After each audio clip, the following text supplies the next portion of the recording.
So, the myth that I have chosen to do is that students with dyslexia see letters and words backwards.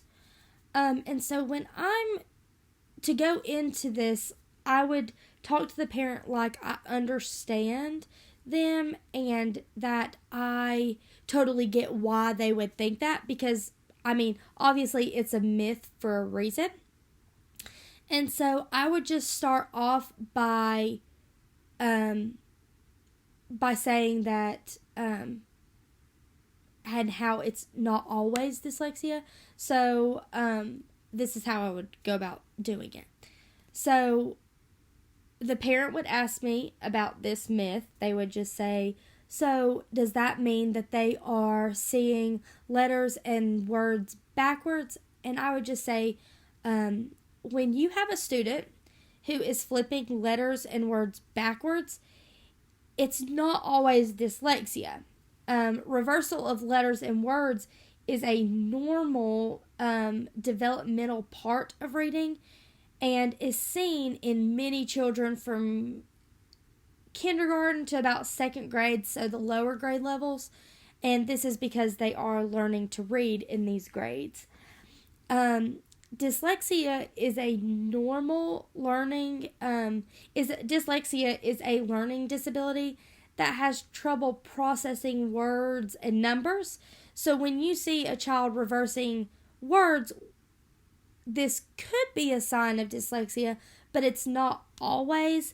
And some of the things that we would be looking for with your child would be your student having trouble with their speech, writing, socializing, and even spelling. So when a student has dyslexia, they have trouble with and difficulties with phonological awareness. And phonological awareness is the awareness or ability to work with sounds in our spoken language.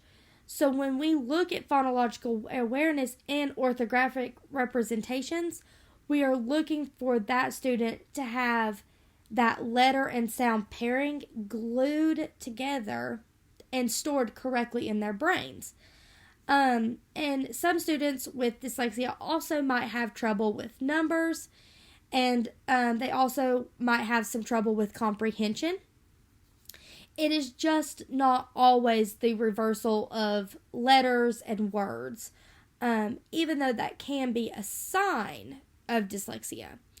By making sure that the student has clear instruction, interventions in place to teach them how to read, and we give these students and your student the purpose of reading, you will have a successful student in the classroom.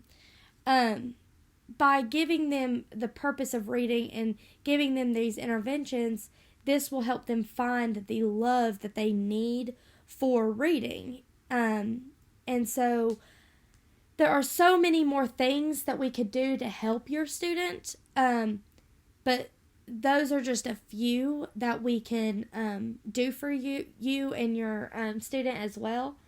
And I also just wanted to make sure that I gave you a clear